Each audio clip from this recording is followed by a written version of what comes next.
Thanks ever so much, John. Um, we're delighted to have your support, John, as a former Shadow Chancellor supporting our campaign. It means a lot. John knows better than anybody that where the money comes from and then how you spend it matters hugely in achieving progressive outcomes. The same goes for us in Unison. We mustn't overlook it. The resources branches get fund everything we do as a union.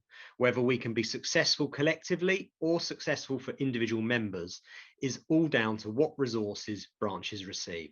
So it might surprise you, if you didn't know, that only 23.5% of members' subs go to branches, less than 1/4 of members' subs to do all of that representation, bargaining, negotiation, and campaigning for our members.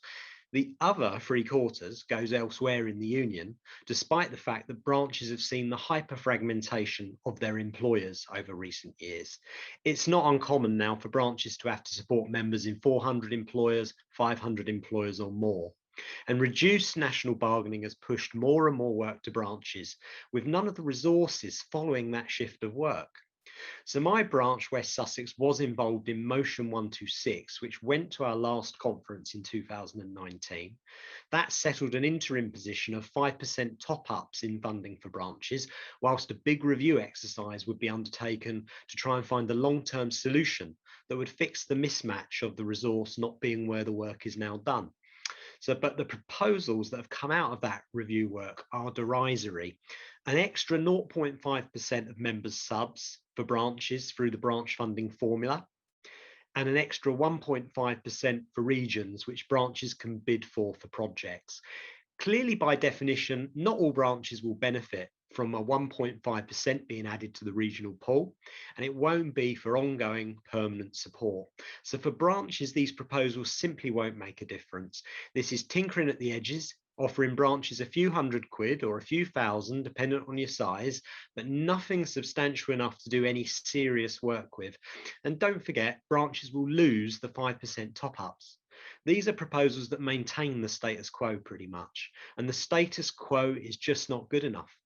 The current NEC tell us that this is balanced and affordable, but as candidates standing to change Unison, we don't accept that. If you've been waiting for a pay rise for 10 years, which is the time the branch resources review has been established, and at the end of that 10 years, your employer finally offered you 0.5% and a lottery ticket, what would you say? I think we in Unison have got too used to saying that's the best we can achieve by negotiation.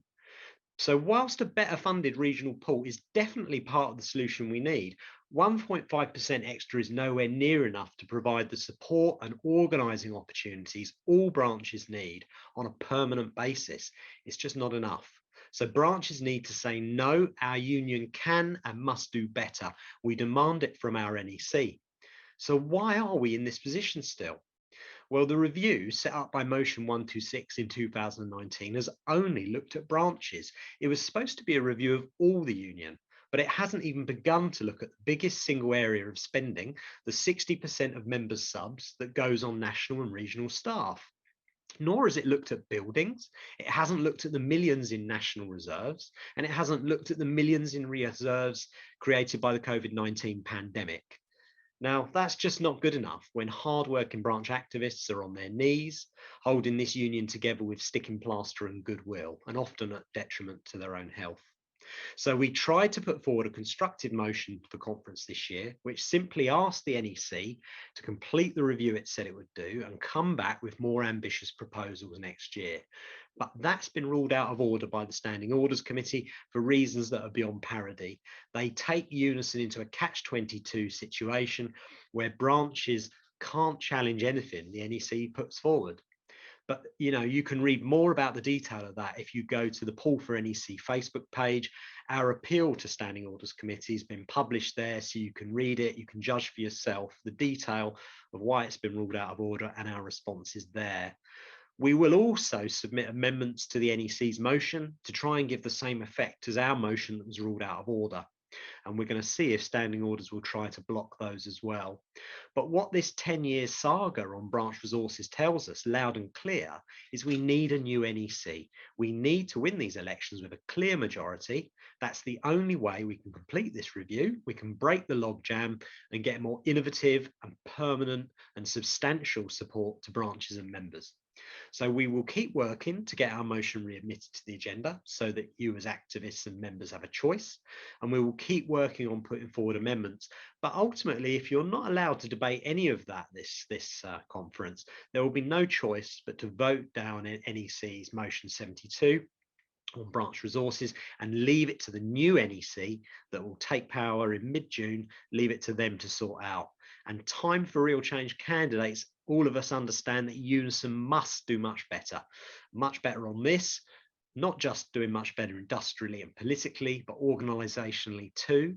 The failures of the last 20 years have been about UNISON's failure to change itself and move with the tectonic shifts of the world of work around us. So vote for us, vote for Time for Real Change candidates, and do what we do best as activists. Help us organise, get involved with our campaign in the workplace, online, on social media, talk to your colleagues. Let's get the vote out. This is a fantastic chance to make our union fit for purpose so we can fight and we can win for members. Thanks very much for listening. Thanks, John.